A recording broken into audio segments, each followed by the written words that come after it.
ইতিহাস শিক্ষা কেন্দ্রে সকলকে স্বাগত। আজ আমরা উচ্চ মাধ্যমিক ইতিহাস বিষয়ের প্রথম অধ্যায়ের স্মৃতিকথা টপিকের স্মৃতিকথার উদাহরণ, বিভিন্ন উদাহরণ এবং তার গুরুত্ব সম্পর্কে আলোচনা করব। স্মৃতিকথার বিভিন্ন উদাহরণ আছে, তার মধ্যে আমরা কয়েকটা উদাহরণ দেওয়ার এখানে চেষ্টা করব।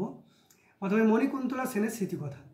1946 খ্রিস্টাব্দের 16ই আগস্ট কলকাতায় মুসলিম লীগের উদ্যোগে শুরু হওয়া সাম্প্রদায়িক দাঙ্গা, যেটাকে আমরা প্রত্যক্ষ সংগ্রাম বলে থাকি, সেই দাঙ্গা প্রসঙ্গে মণিকুন্তলা সেন তার স্মৃতিকথামূলক গ্রন্থ সেদিনের কথায় লিখেছেন যে মুসলিম লীগ একটা মিছিলে যোগ দিতে আহ্বান জানালো এবং মুসলিম জনতাকে।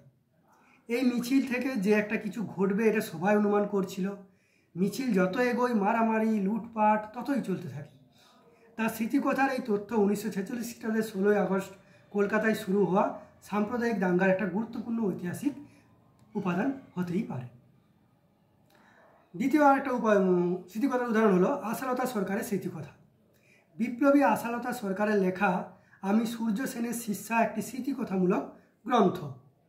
এই গ্রন্থে তার ব্রিটিশ বিরোধী আন্দোলনের মানসিকতা গড়ে ওঠা, চট্টগ্রাম অস্ত্রাগার লুণ্ঠনের নায়ক মাস্টারদা সূর্য সেনের নেতৃত্বাধীন বিপ্লবী দলে যোগদানের আগ্রহ, সূর্য সেনের সাক্ষাৎ লাভ, লড়াইয়ের জন্য বিভিন্ন প্রশিক্ষণ গ্রহণ, সশস্ত্র লড়াই, জেলযাত্রা প্রভৃতি ঘটনার বিবরণ এখানে কিন্তু দেওয়া আছে। এবার আমরা দেখব নারায়ণ সান্যালের স্মৃতিকথা। সাহিত্যিক নারায়ণ সান্যালের লেখা আমি নেতাজিকে দেখেছি একটি স্মৃতিকথামূলক গ্রন্থ। ব্রিটিশ বিরোধী যে বিভিন্ন আন্দোলনের কাহিনী, তার মধ্যে নেতাজির কিছু কাহিনী এখানে তুলে ধরা হয়েছে। এই স্মৃতিকথা থেকে সুভাষচন্দ্র বসু সম্পর্কে সমসাময়িক বিভিন্ন ঐতিহাসিক তথ্য আমরা পেতে পারি। তারপরে সুফিয়া কামালের স্মৃতিকথা। সুফিয়া কামাল বাংলাদেশের সাহিত্যিক। সুফিয়া কামালের স্মৃতিকথার নাম হচ্ছে 71-এর ডায়েরি। এটিও একটি মূল্যবান স্মৃতিকথামূলক গ্রন্থ।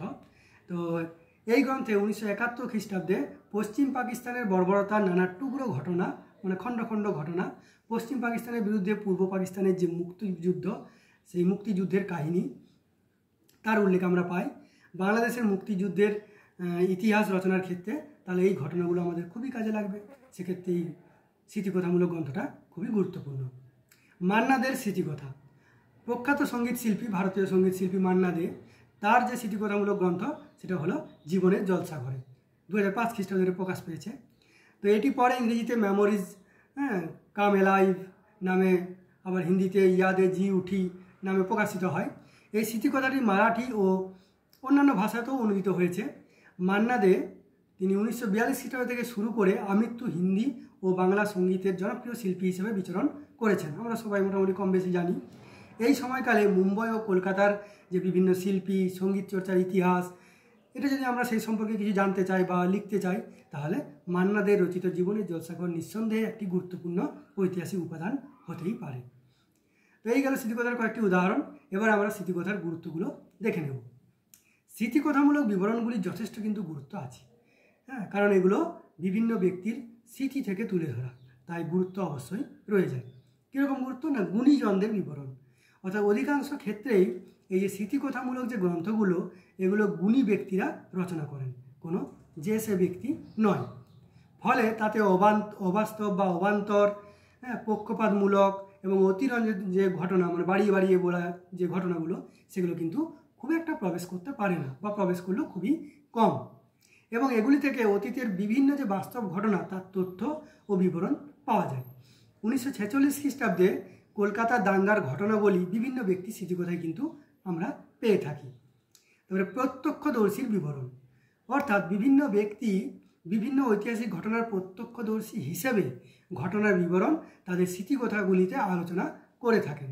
ফলে উক্ত বিবরণে ঐতিহাসিক তথ্যের সত্যতা অনেক বেশি থাকে, কারণ তিনি কোনো না কোনোভাবে সেই ঘটনাকে দেখেছেন বা লক্ষ্য করেছেন, তারপরে তিনি সেখান থেকে পরবর্তীকালে লিখছেন, তাই অনেকটাই সত্য ঘটনা থাকতে পারে।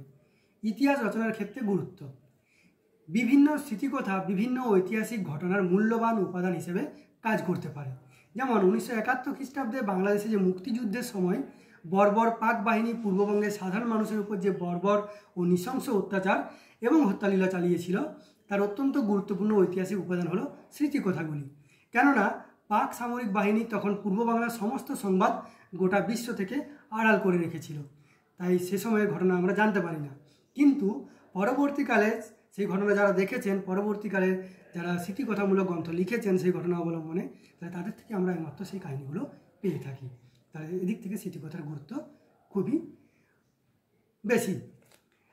আবার স্মৃতিকথার রচনাকে সমালোচনাও করা হয়। কিভাবে না, কোনো কোনো ক্ষেত্রে দেখা যায় যে স্মৃতিকথা থেকে সঠিক ঐতিহাসিক উপাদান পাওয়া সম্ভব হয় না। কেন হয় না? না, কোনো বিশেষ মতাদর্শের প্রতি নিজের সমর্থন জানাতে গিয়ে কোনো কোনো ব্যক্তি নিজেদের স্মৃতিকথায় অতীতের প্রকৃত ঘটনাকে বহু ক্ষেত্রে অতিরঞ্জিত করেন। যে ব্যক্তি লিখছেন তিনি হয়তো কোনো মতাদর্শগত রাজনৈতিক কারণেই হোক বা ব্যক্তিগত কারণেই হোক, যাই হোক না কেন, কোনো একটা ধারণার বশবর্তী হয়ে তিনি পুরো সঠিক ঘটনাটা লিখতে পারেন না, সেখানে কিছু প্রক্ষিপ্ত ঢুকেই যায়। তাছাড়া আরও কী ঘটনা না, স্বল্প শিক্ষিত ব্যক্তিরা অনেক সময় তাদের স্মৃতিকথায় সঠিকভাবে সঠিক তথ্য তুলে ধরতে পারেন না। আবার অনেক সময় অনেকেই স্মৃতিকথা লিখে থাকেন যাদের মধ্যে স্বল্প শিক্ষিত বেশি লোক থাকে। সেই স্বল্প শিক্ষিত লোকেরা কী হয়, সঠিকভাবে তার কথাই হয়তো মনে আছে সেই ঘটনাগুলো, কিন্তু সঠিকভাবে তিনি তুলে ধরতে পারছেন না বা লিখে ধরতে পারছেন না। আর একটা কি না, এই একই ঘটনা বহু কাল ধরে বা বহুকাল পর বিভিন্ন ব্যক্তির স্মৃতিকথায় বিভিন্নভাবে প্রকাশিত হয়, ফলে সঠিক ঘটনা জানা মুশকিল হয়ে পড়ে।